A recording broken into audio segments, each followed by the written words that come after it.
वसुदेवसुतं देवं कंसचाणूरमर्दनं देवकी परमानन्दं कृष्णं वन्दे जगद्गुरुं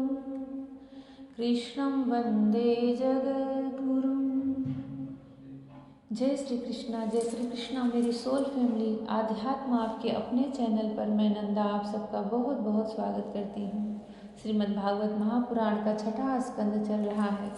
राजा चित्रकेतु को नारद मुनि ने भगवान श्रीहरि के लिए उत्तम ज्ञान का उपदेश किया है।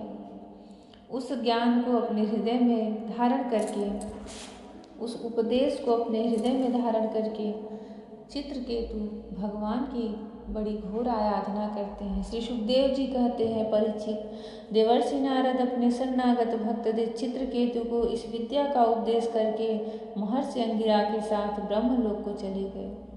राजा चित्रकेतु ने देवर्षि नारद के द्वारा उपदिष्ट विद्या का उनके आज्ञानुसार 7 दिन तक केवल जल पीकर बड़ी एकाग्रता के साथ अनुष्ठान किया। तदनंतर उस विद्या के अनुष्ठान से 7 रात के पश्चात राजा चित्रकेतु को विद्याधरों का अखंड आधिपत्य प्राप्त हुआ। इसके बाद कुछ ही दिनों में इस विद्या के प्रभाव से उनका मन और भी शुद्ध हो गया। अब वे देवादिदेव भगवान शेष जी के चरणों के समीप पहुँच गए। उन्होंने देखा भगवान शेष जी सिद्धेश्वरों के मंडल में विराजमान हैं। उनका शरीर कमलनाल के समान गौर वर्ण है। उस पर नीले रंग का वस्त्र फहरा रहा है।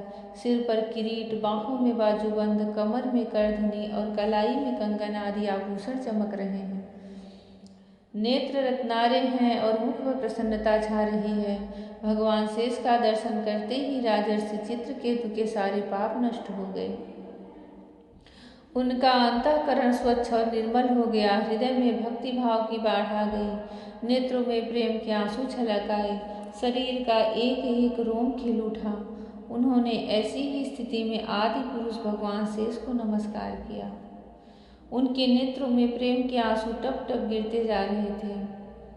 उनके नेत्रों से प्रेम के आंसू टप टप गिरते जा रहे थे। इससे भगवान शेष के चरण रखने की चौकी भीग गई। प्रेमोद्रेक के कारण उनके मुंह से एक अक्षर भी न निकल सका। वे बहुत देर तक शेष भगवान की कुछ भी स्तुति न कर सके।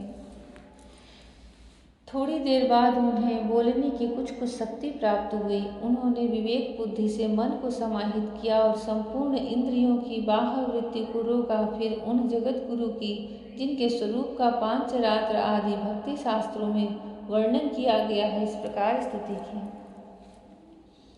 भगवान जिसके सामने आ जाएंगे उसके मुख से शब्द कहाँ निकलेंगे। हम उनकी तस्वीर को देखते हैं, चित्र को देखते हैं तो मन आकर्षित होकर खिंच जाता है।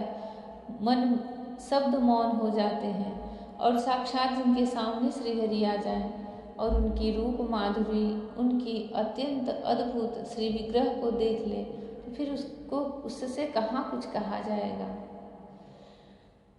चित्रकेतु भगवान श्रीहरि के दर्शन, संकर्षण भगवान के दर्शन प्राप्त करके बहुत देर तक मौन रहे और सिर्फ आंसू उनके नेत्रों से गिरते रहे।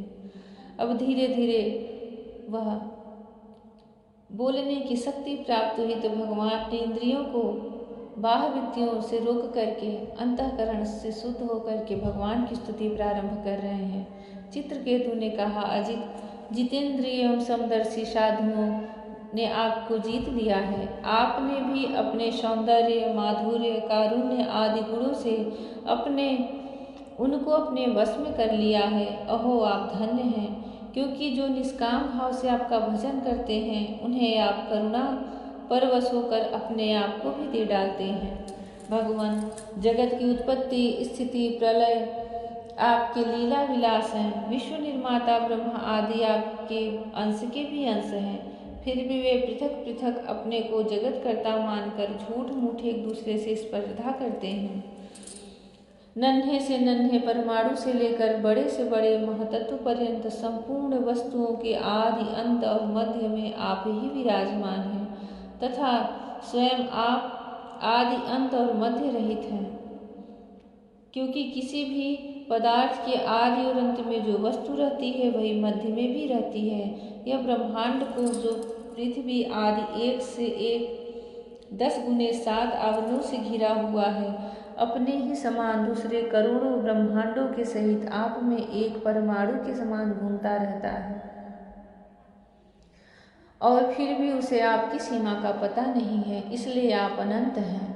जो नर पशु केवल विषय भोग ही चाहते हैं, वे आपका भजन न करके आपके विभूति स्वरूप इंद्रादि देवताओं की उपासना करते हैं।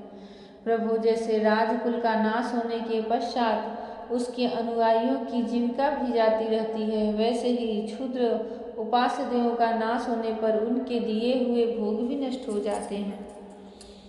परमात्मन, आप ज्ञान स्वरूप और निर्गुण हैं, इसलिए आपके प्रति की हुई सकाम भावना भी अन्यान्य कर्मों के समान जन्म मृत्यु रूप फल देने वाली नहीं होती। जैसे भुने हुए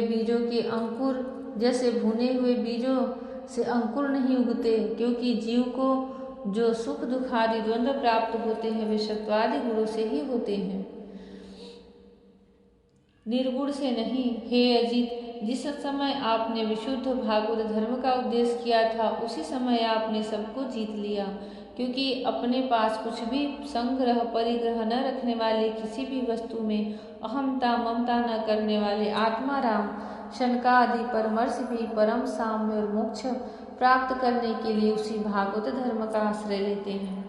वह भागवत धर्म इतना शुद्ध है कि उसमें सकाम धर्मों के समान मनुष्यों की वह विषम बुद्धि नहीं होती कि यह मैं हूँ, यह मेरा है, यह तू है, यह तेरा है।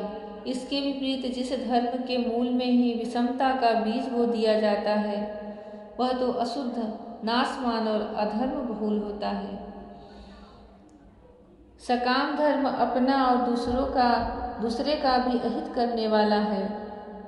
उससे अपना या पराया किसी का कोई भी प्रयोजन और हित सिद्ध नहीं होता। प्रत्युत सकाम धर्म से जब अनुष्ठान करने वाले का चित्त दुखता है तब आप रुष्ट होते हैं, और जब दूसरे का चित्त दुखता है तो वह धर्म नहीं रहता, अधर्म हो जाता है। भगवान, आपने जिस दृष्टि से भागवत धर्म का निरूपण किया है वह कभी परमार्थ से विचलित नहीं होती।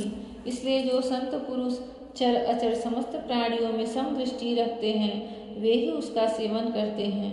भगवान, आपके दर्शन मात्र से ही मनुष्यों के सारे पाप छीड़ हो जाते हैं। यह कोई असंभव बात नहीं है, क्योंकि आपका नाम एक बार सुनने से ही नीच चांडाल भी संसार से मुक्त हो जाता है।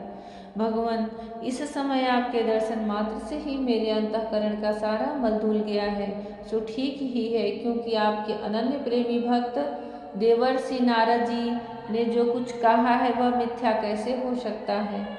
हे अनंत, आप संपूर्ण जगत के आत्मा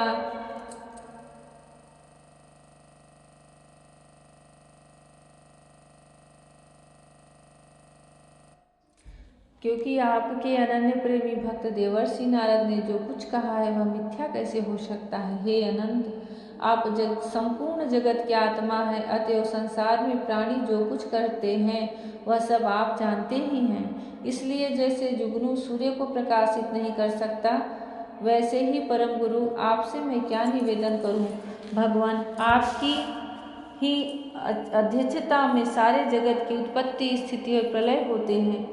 कुयोगी जन भेद दृष्टि के कारण आपका वास्तविक स्वरूप नहीं जान पाते। आपका स्वरूप वास्तव में अत्यंत शुद्ध है। मैं आपको नमस्कार करता हूँ। आपकी चेष्टा से शक्ति प्राप्त करके ही ब्रह्मा आदि लोकपालगण चेष्टा करने में समर्थ होते हैं। आपकी दृष्टि से जीवित होकर ही ज्ञान इंद्रियां अपने अपने विषयों को ग्रहण करने में समर्थ होती हैं। यह भूमंडल आपके सिर पर सरसों के दाने के समान जान पड़ता है। मैं आप सहर्ष शीर्षा भगवान को बार बार नमस्कार करता हूँ। जय श्री कृष्णा। अनंत भगवान शेषनाग, जिस पर भगवान श्री हरि शयन करते हैं, उन्हीं का वह विराट स्वरूप है, श्री विग्रह है, जिनके सहस्त्रों फड़ पर यह सारा का सारा भूमंडल एक सरसों के दाने के समान दिखता है। उन्हीं की चित्रकेतु, जो कि अब विद्याधर बन गए हैं, उनकी स्तुति कर रहे हैं। भगवान सब पर अपनी कृपा में दृष्टि बरसाएं। जय श्री कृष्णा। राधे राधे। जय श्री कृष्णा। हरि ओम।